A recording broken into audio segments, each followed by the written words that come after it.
The sound, that's what you never forget.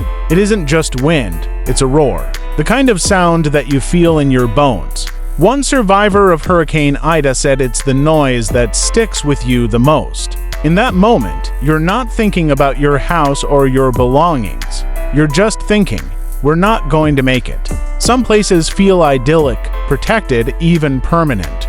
They're centers of community, of history, of life. But when faced with nature's unyielding power, the permanent can become precarious in a matter of hours.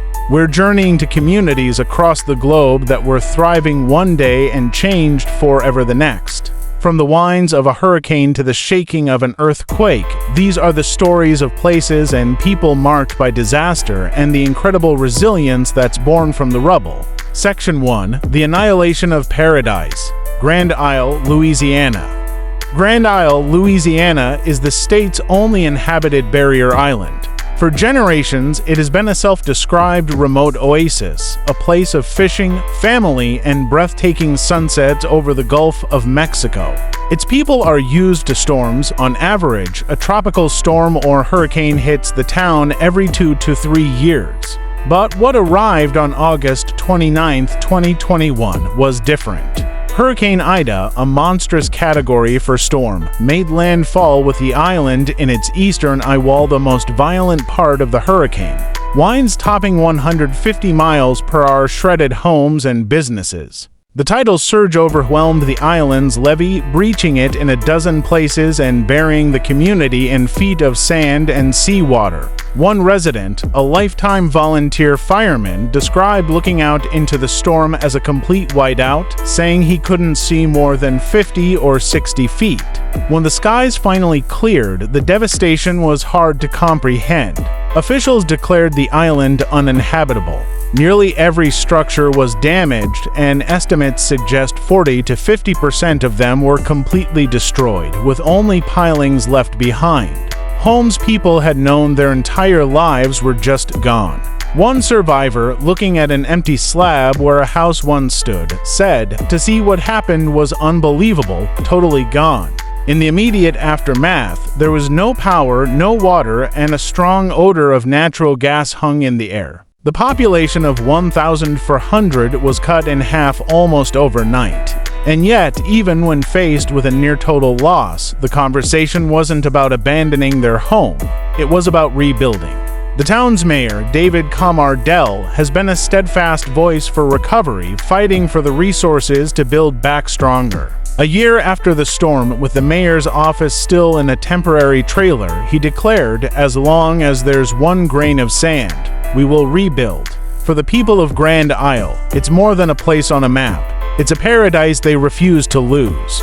Section 2. The day the earth fell. Mexico City. September 19th is a date seared into the collective memory of Mexico City. In 1985, a massive earthquake devastated the capital.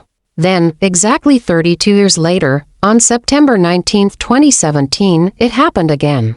Just hours after the city had run its annual earthquake drill, a 7.1 magnitude tremor struck. This time, the epicenter was much closer, and the ground shook with terrifying violence. In bustling, trendy neighborhoods like La Condesa and Roma, known for their beautiful architecture and vibrant street life, the world turned to chaos in less than a minute. Buildings that had stood for decades swayed violently before pancaking into piles of dust and rubble. One witness watched a 7-story apartment building across from her cafe collapse before her eyes. The air filled with dust and the smell of gas. But what happened next revealed the true spirit of the city. Before many first responders could even arrive, a massive civilian rescue effort was already underway. Neighbors brought out tools, water, and food. Strangers formed human chains, passing debris hand to hand to clear paths and search for survivors. Cell networks were down, but people on the street came together, looking each other in the eye with a sense of trust and shared purpose. The 2017 earthquake claimed nearly 370 lives and injured more than 6,000 people. It revealed the profound vulnerability of a city built on an ancient, dry lake bed. More than 50 buildings in the Roma and Condesa districts alone were declared uninhabitable. The event triggered a deep debate about building codes and the need for seismic resilience. In the months that followed, an exodus began, as some residents, unnerved by the constant fear of aftershocks, fled for safer ground. Yet, for the millions who remained, the earthquake didn't just change the skyline. It reinforced an intergenerational knowledge of how to respond to crisis, forging a powerful, if temporary, bond of solidarity in the face of tragedy. CTA Mid-Roll. The stories from Grand Isle in Mexico City show how entire communities can be upended in an instant. They also reveal the incredible power of people coming together to support one another. We'd like to hear from you. If you or your community have been impacted by a natural disaster, feel free to share your story in the comments. You never know who might need to hear it. Section 3. From Ruin to Reinvention. Greensburg, Kansas. Before May 4, 2007, Greensburg was a small, struggling town in rural Kansas, watching its population and economy slowly decline. But on that evening, it was confronted with something far more sudden and absolute. An EF5 tornado, the most powerful rating possible, more than 1.5 miles wide, with winds over 200 miles per hour, tore directly through the heart of the town. In just a few minutes, 95% of Greensburg was destroyed. The devastation was nearly total, but in the face of this apocalyptic event, the people of Greensburg made a choice that would capture the world's attention. They decided not to just rebuild, but to reinvent. Led by city officials and a determined community, Greensburg pledged to become a model green town. This wasn't just about environmentalism. It was a strategy for survival, rooted in the conservative values of conservation and being smart with money. The idea was simple: build back smarter, more efficiently, and more resiliently. The town rebuilt with a sustainable master plan. Every new public building was constructed to the highest LEED green building standards. They harnessed the very force that nearly destroyed them, the wind. A wind farm was built to supply 100% of the town's electricity, enough to power every home, business, and municipal building. They integrated water conservation systems and geothermal heating into the fabric of the new town. The SD Robinette building, one of the only downtown structures to survive, was renovated with energy-efficient upgrades, serving as a symbol bridging the past with a sustainable future. Greensburg's story are a powerful example of triumph rising from tragedy. They didn't just rebuild what they had lost. They built the town they wanted to become. Section 4. The town that refuses to be washed away. Princeville, North Carolina. On the banks of the Tar River in North Carolina lies Princeville, a town whose very existence is an act of resilience. Founded by freed slaves in 1865, it was the first town in the United States to be incorporated by African Americans. But the land they settled, which they called Freedom Hill, was in a swampy floodplain. The town has been fighting the river ever since. Princeville has endured numerous major floods. In 1967, a levee was built by the Army Corps of Engineers, and for a while, residents felt safe. But in 1999, Hurricane Floyd brought catastrophic flooding that overwhelmed the levee, submerging the town for nearly 2 weeks. Then, in 2016, Hurricane Matthew did it again, putting 80% of the town underwater. After each flood, some residents leave, but the majority are determined to stay. For them, this is more than just land. It is sacred ground, a symbol of Black self-determination purchased through struggle and perseverance. After Hurricane Floyd, the federal government proposed a buyout, suggesting the historic town be turned into a park. The town's mayor broke a tie vote and chose to rebuild.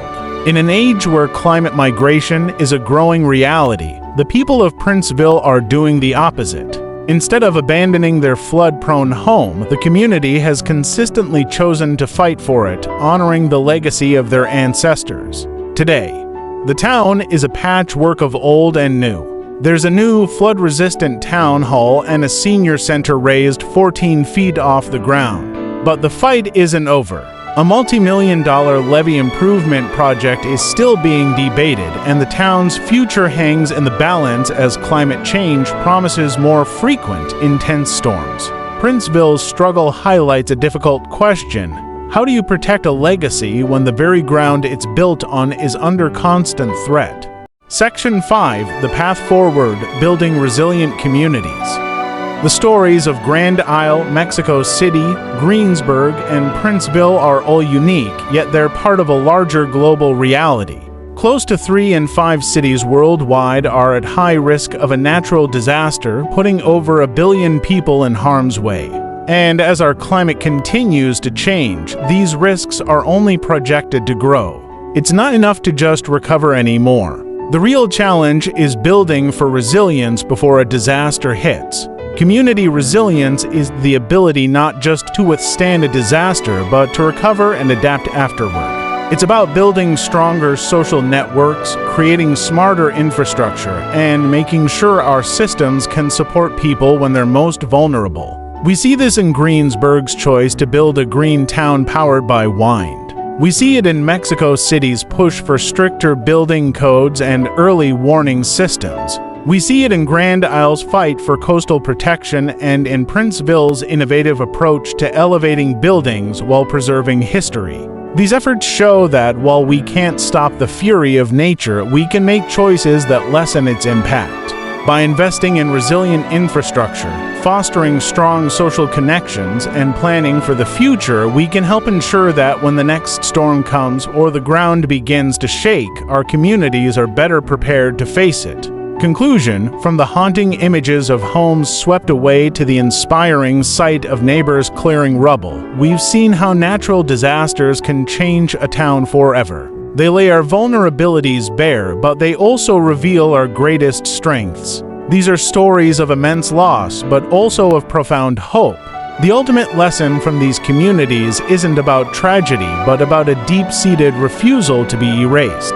It's the collective will to look at a field of debris and see not an ending, but a new beginning. Because while nature's fury can level buildings and alter landscapes, it can't extinguish a community's resolve to build again.